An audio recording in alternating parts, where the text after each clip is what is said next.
room, you can't make yourself a spokesman for the white man. At least we don't think you can. They can do what they want. Revolutionaries used to come out of prison. What comes out of prison now? People stiff with that. Remember the Negro come here that time talking about he was some ADX. Oh, gangster. And everybody was about ready to gangsterize him right after. You know what I mean? He thought maybe we was kind of funny because we was nice. And everybody here did boxing and chewing niggas up and spit them out. You know what I mean? And he was, oh, gangster. Then he come and I want guns. I said, man, you're going to have to get out of here with that mess. You know, but anyway, so we know a lot of people believe that stuff. And that's how people get trapped in slavery. Let me speed up because at this rate it'll take me a month to finish. So basically what I'm saying is everybody knows, or everybody in Oakland knows, is still alive, what our position had been with the Nation of Islam, with Imam Muhammad. And as I said, the title that I liked in 1974, when Elijah Muhammad, the Honorable Elijah Muhammad, had passed away, he called himself the Supreme Leader. Then, later on, he called himself the Mujaddid. Believe it or not, I gave a lecture on Mujaddids. When I was a part of the group, I got hold of this book, The Short History of the Revivalist Movement in Islam, by Maulana Maududi, and it was about Mujaddids. Boy, look here, they thought I slipped out of the penitentiary and went overseas and acquired all this. Man, that all the brothers was, because, you know, we didn't have access to that kind of stuff. Man, look at here. I gave it at Leavenworth. The point is, if I would have known what I know now, I would have stayed in Imam Muhammad's community with him. And that's what I told him when we was in Iran. I said, yeah, if I was, I said, but, since he was in Iran and politics then shifted a little, he used to be in the Saudi camp. He used to be in the United States government camp. But he was surrounded. He couldn't do nothing. All them Negroes, hey man, I'm telling you, if I donated something in Oakland, it would never get farther than whoever I gave it to. I mean, it's a whole history I could talk about, but I'm gonna keep on.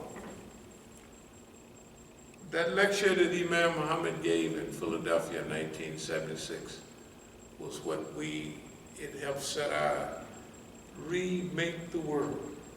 That's what it was called. And that was calling us to be a part of the process of remaking the world at that time. Maybe other people have forgotten it. I never forgot it. That's why we slipped right in. Everything that popped up, we slipped right into it perfectly. Okay, so again, we want to clear up the thing about Elijah Muhammad.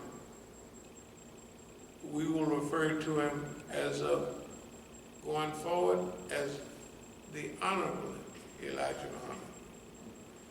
Not only did it help me, but I mean, hey man, I didn't know nothing about no discipline and self-control. I haven't ate no meat since 1964 because when we became one of the Muslims, they would put a little pork in the food and let us know So I said, I'm stopping eating meat and anything with meat in it. That's a 64. I couldn't have done that without the discipline, the self-control, the self-discipline, the learning of organizational structure. When I came in, I became a lieutenant in the Nation of Islam, and then you learn the organizational structure. So when you start doing anything, if I have to tell you, well, if you're the chief, you have to have a deputy chief, you have to have this. It's all automatic. That stuff all came from being a part of a structure. And it helped. I'm telling you, it helped a lot. Okay, some of the political stuff with Al-Hajj Malik Shabazz, I didn't like it. And in the early years, I had to get out of prison to understand, you know what I mean, kind of what happened. But one of the things I knew, that he was surrounded by police, and the New York police was the one giving him mouth-to-mouth grievance. So anything else, you know. But anyway, so I wanted to clear up that about the Nation of Islam. And I wanted to clear up too with the people over on the other side of the town and how they feel, like, because they'll call Oakland and say, what about that Imam Musa guy?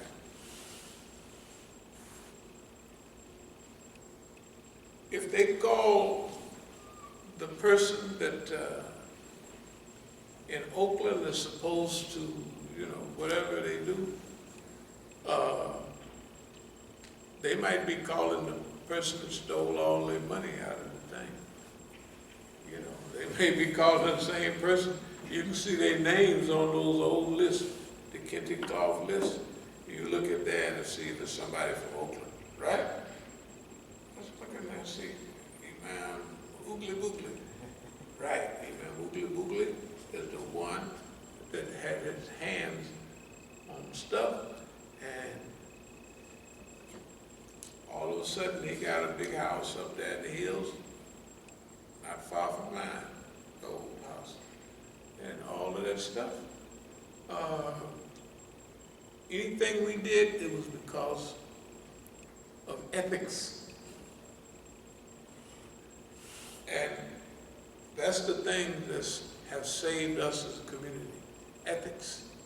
If you have ethics, you have faith in ethics, you don't have to worry about whatever. If everybody's talking about you and you know you're right, you just say, well, nice looking at y'all, but hey, you know, I'm clean, I'm all right here, you know. But that's been the problem. Like a friend of mine told me today about a relative that had done something, and that was just a relative. It wasn't even, it was just a nigger, right? Just a nigger, not a police, right? Our relatives can cut our throat and they don't even have to get a salary for it. They niggas, right? Just imagine if you live in an environment where the Negro is prone to self-destruction. No, why? Because that's what boss man put in it, self-destruction.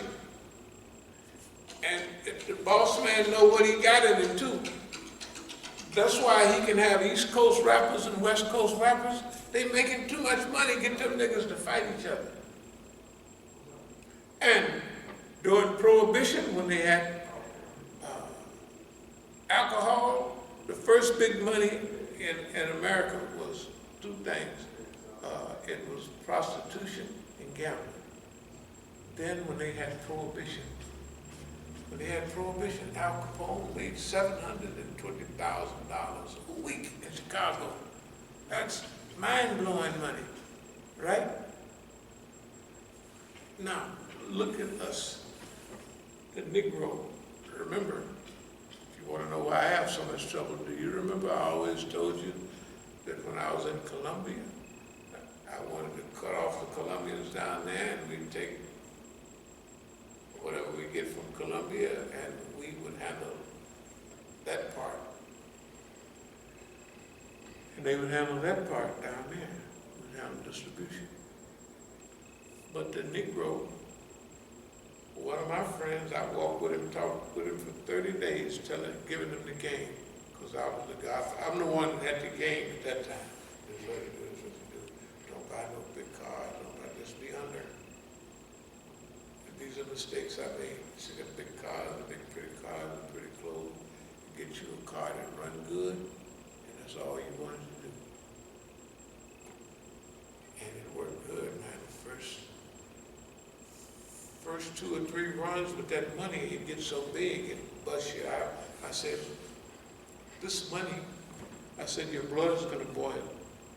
You gotta get ready for that. And it do. I mean, you could feel your blood pumping. At least you think you do. Right? And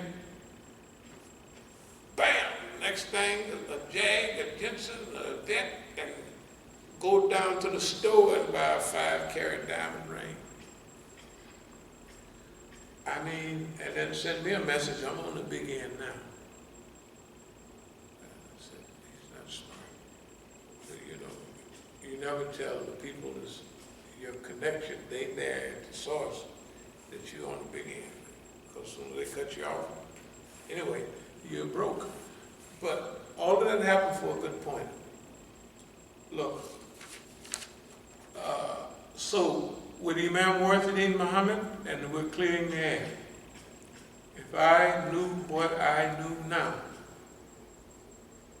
I would have stayed with him because he was surrounded by the police. That's why he said in 2 lectures, they're not with me. I know from my own interaction with them, and I settled all this with Imam Muhammad. I got pictures, we was in the grand together around 97. Okay. So anybody got stuff to talk about? We want to make sure one thing. Try not to come by here and write no more of that dumb stuff that you don't know nothing about on this little tweety-weety thing, whatever it is. Because everything we do, we didn't put our life into it. That's why we don't have no trouble.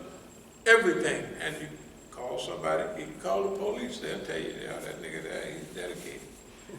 Whatever he said, that, I mean, all of y'all can check the history since maybe it's 20 years, maybe it's 25 years, and just see. Does that all add up? Is that what we've always said? Do we always do just about close to what we say, and we're about that? No matter what the cost.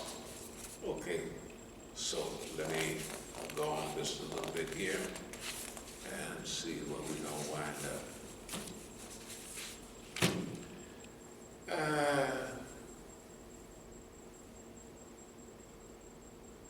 إن الذين آمنوا والذين هادوا والصابئون والنصارى من آمنت بالله واليوم الآخر وعمل صالحا فلا خوف عليهم ولا هم يحزنون. Those who believe in the Quran, those who follow the Jewish scripture, and the Sabians and the Christians, and you who believe in Allah in the last day and work righteousness, on them shall be no fear, nor shall they grieve. So, if you are a Muslim, you have to believe in Isa alayhi salam, and the Quran is just saying, whether you're Hadu, Jews, Yahud, Nasara, Christians, Sabiqun, those are the people they used to have a religion that they would get baptized or some kind of dye in the water, you know. If you one of them, if you believe in Allah in the last day and work righteousness, You will get your reward with your Lord, and no fear will come upon you, nor shall we grieve. Okay. The other ayat I have sounds very similar to that. I'm going to read our favorite and try to explain. وَمَنْ أَحْسَنُ قَوْلًا مِمَّنْ دَعَا إِلَى اللَّهِ وَعَمِلَ صَالِحًا وَقَالَ إِنَّنِي مِنَ الْمُسْلِمِينَ وَلَا تَسْتَوِي الْحَسَنَاتُ وَلَا سَيِّئَاتُ أَدْفَعْ بِالَّتِي هِيَ أَحْسَنُ فَإِذَا الَّذِي بَيْنَكَ وَبَيْنَهُ عَدَاوَةٌ كَأَنَّهُ وَلِيٌّ حَمِيمٌ وَلِيٌّ حَمِيمٌ. Who is better in speech than those who call people to Allah, work righteous deeds, and say, I am a Muslim. So that means we're not scared of nobody. And the last, that's what we're going to say.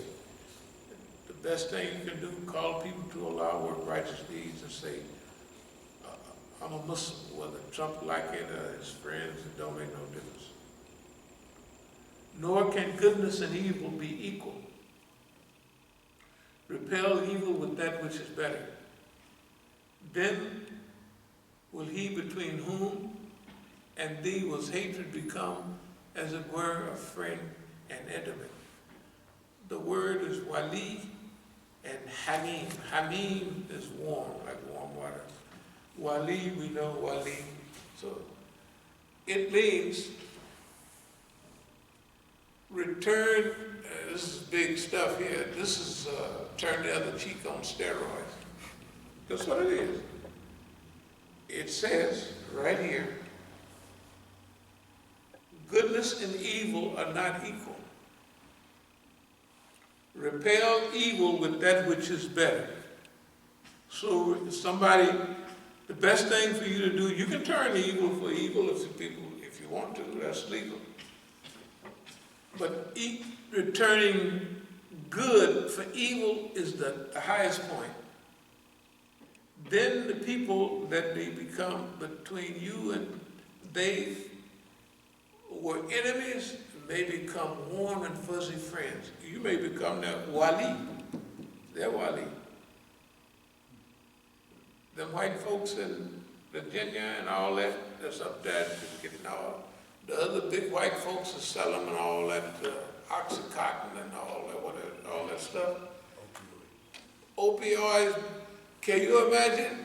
Even from us, and they put heroin on us to kill us all, which they were successful. They broke the back of the movement. But them white folks that broke the back of the 2 or 3 white folks that was left, right? Hey man, 70,000 white folks per year, that's far back as are being wiped out. That's why now you can go get that Narcan and all that, they give that away everywhere. And now remember, heroin or opiates is not those terrible dope dealers that we need to fill up the penitentiary like they did us, right? It's a disease, and they need help, and they need kindness, right? Okay. Hypocrisy. If you're worried about hypocrisy in America, hey man, you don't have to worry, just hang around a minute. So what they did with us, it don't make no difference, because the Quran told us good and evil is not the same. Return good for evil. That's what it says. I'm just reading from here. We read this all the time. That's our policy. So we're clearing up the air so you'll know where we're coming from. That's where we're coming from. On all this other stuff, we'll get to a little bit later, but we're going to clarify. Alternative resistance is simple. We didn't pass our literature on it. Alternative resistance is very clear. Don't call the police. call the church, call the mosque, or call the synagogue. The stuff is so on the surface. How many people got killed on the 4th of July? All of a sudden, the whole subject changed from police killing black people to black people killing each other. But it ain't no surprise to us. We done already been with some stuff that's on our own literature. That's what they're gonna do. That's what all of that stuff was designed to do. Okay. And remember, we're the only ones that know it's true. And tell the truth, ain't nobody else. I have seen a few people make a few shallow statements, but they're off base. I see a few people want to help in some ways, but it's not with the right type of balance. We see those marches, those demonstrations, all the people that were there were young people, and they didn't have no experience, and they didn't have no agenda, and all the white folks did was let them burn themselves out, and now they burn out. And now they'll have to depend on Nancy Pelosi and them to do something. It's just unbelievable. Okay, so let me look at what else we got. So we've cleared the air.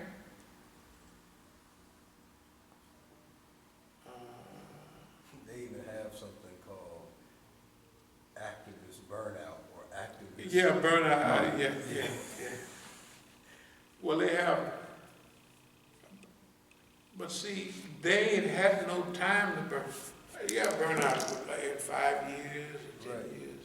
Right. Or brownout, you know, when the lights don't go out, they just go a little dim, then you get rejuvenated. Right. We've been teaching on that for decades. Okay, they don't know it, it's new to them. But that's what, remember when we was down there a while back and the kids walked right by us? Yeah. They were mad. They didn't say, hey, Pops, what y'all talking about? That sounds pretty good. Hey, we're gonna do this, do that, wanna join? They ain't said nothing about that. Those people are there, and they there to direct it, misdirect it. When it gets boring, turn up the music, have a party, and claim you're tired. What are they tired of? All the stuff they got, they had hot dogs, hamburgers, everything there, right?